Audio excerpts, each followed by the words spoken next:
I am well aware that 8 out of 10 cat owners prefer whiskers. That's why in tests, 8 out of 10 owners who expressed a preference said their cats preferred it. But are you aware that 8 out of 10 smartphone apps shouldn't even exist?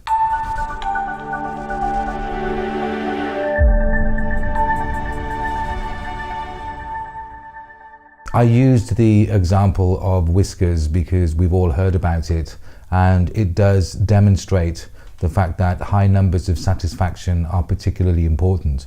And of course, low numbers of satisfaction, they are equally as important. And if 8 out of 10 cat owners disliked whiskers, then perhaps they wouldn't even exist today. And this is what I want to try and discuss when it comes to smartphone apps. More and more of our job these days are analysing statistics and working out where we need to be and get as much value for money as possible as and when we invest in marketing. And although smartphone apps are supposed to provide a function, it's supposed to be part of the process of you providing a service, it is still more of a marketing gimmick today than perhaps it should be. Most of the customers who come to us asking for a smartphone app are not particularly sure what they want. They just want a smartphone app because the managing director says so, or because their competitors have got one, or because they realize that lots and lots of companies out there are making vast amounts of money, such as Uber. But one must remember that there is a big difference between creating a paradigm shift in an entire industry and literally reinventing the way things are done, and having just a smartphone app. We are looking at over 3 million for Android. We're looking at well over a couple of million for the iPhone now. That yes, there is an abundance of smartphone apps out there. A lot of them are doing the same thing. But the fact that we know that in 2017, 24% of them were actually deleted straight after they had been used once.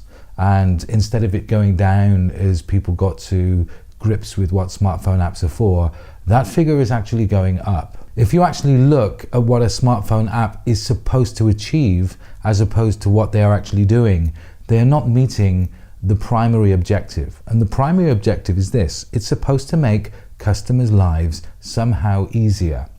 And if you have a situation whereby the amount of time it takes to download that app onto your phone is actually longer than the amount of time it's saving having the same type of service or functionality from a website that has been designed to interact and be useful for a smartphone, then it's pretty much defeating the object. Now you might say that I should be absolutely ecstatic, the fact that the market is 5 times bigger than it should be, because as long as we create the amazing smartphone apps we can do, then the customer should be happy.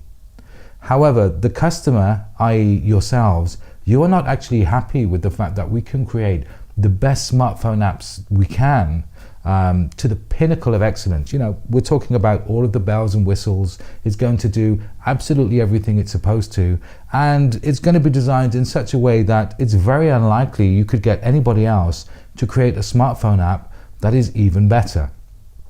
However, you're not interested in just having a smartphone app that can be the best it can be. It's got to make you money. And the bottom line is, if the smartphone app doesn't make you money, regardless of how well polished it was, as far as you're concerned, it's not a success. And if it's not a success for you, it cannot be a success for us either. Now, if I know that only 20% of the smartphone apps we are going to create are going to be satisfied customers, and the rest are going to be dissatisfied, that means for every 2 customers I have saying, yes, Darren's company does the most amazing job out there, I'm going to have 8 people saying, no, they're terrible, it didn't actually work. And from a business perspective, I just can't have that. So we have to make sure that we only actually make those smartphone apps that we actually know are going to make our customers money. And we need to educate the customers that we don't believe we can create something that's going to be of any use to them, to make sure that they don't think that we are being rude. And we have a good percentage of customers who, by the time we've explained the situation and why perhaps it's not good enough for them, these customers usually ask, well, what is? And 9 times out of 10, having some kind of function on their existing website is what they actually want. Now, of course, we do have other customers who, for example, realize that this particular product is not going to break even. They are aware that it's really a case of they want it for the sake of having it, and they actually want to collect the data. They want to see how things work, and perhaps in the future, as things change, maybe it's going to be something that they're going to want to go in even further. And in those instances, we will say, okay, well, you realize that this is perhaps some kind of loss leader, you realize it's not going to generate you any money, but we need to make sure that you understand that you cannot hinder or dissatisfy the customer. What I mean by that is this. I've had situations with a particular client's website. It's actually fixed now, and I don't want to mention exactly who it was to protect the guilty. Not only were we the supplier of services, if you will, but we were also the customer. So I go onto their website. There is something that I wanted to buy in particular. I needed it as quickly as possible. It was definitely something that needed to be done sooner rather than later. And so we had a situation where I went onto the website, I wanted to order something. It told me I needed to download this smartphone app, which was supposed to fix everything. I clicked on the link. It told me it wouldn't work on the laptop. I had to send the link to my phone via Telegram. I had to click on it, download it, use it. And this must have took all of 5, maybe 10 minutes. Felt like 10 minutes, it was probably 5. And this was very, very frustrating. The fact of the matter is, you should not be putting all of the functionality in the smartphone app and forcing people to use it. If you are going to have something that you know is not going to be absolutely everything to everybody, you must give them the alternative. And by giving that alternative, you're going to have less dissatisfied customers. So we have a situation whereby we know that for every 10 people who are going to come to us asking for a smartphone app, by the time we've gone through the process of working out whether a smartphone app is actually required or not, 8 of them are probably not going to go ahead. Or if they're not going to go ahead because they've decided not to, they are probably going to go elsewhere because they can see that we are not so enthusiastic for creating their particular smartphone app.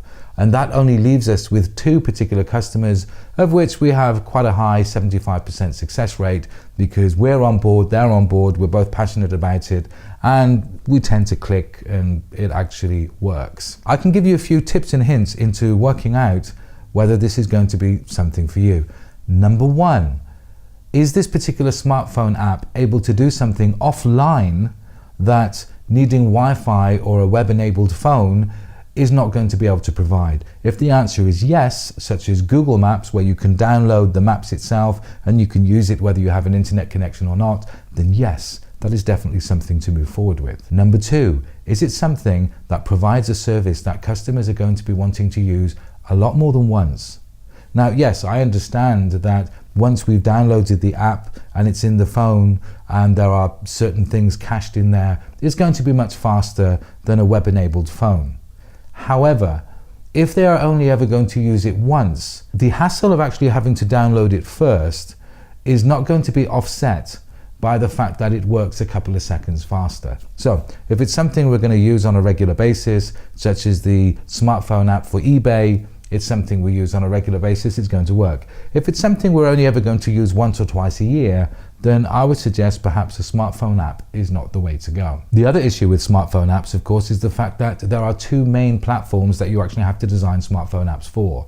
You are not necessarily going to be able to have a client base who all use iPhone or all use Android. So that's probably going to put you in a position where you have to have 2 smartphone apps created already. Now, there are particular situations where you can actually create just one app and it will work on both. Google has been working on this for the last couple of years, and yes, we have seen there are certain opportunities where we can create something that is going to work on both instantaneously. However, that is not always the case, and so this needs to be investigated in a lot more further detail before we can give you any of the answers. But just remember, 80% of them are not necessarily going to be that useful. It's not going to create a return on investment. And you really need to ask yourself, can we spend this money somewhere else that will give us a better return on investment? And if the answer is no, maybe go ahead. But if you can see it's going to make a really good amount of money for you at the beginning, then perhaps you can start. Well, I hope this gives you a little bit more of an insight into the type of things you need to be thinking of. If you need any more help, then please don't hesitate to contact me. Thank you for listening.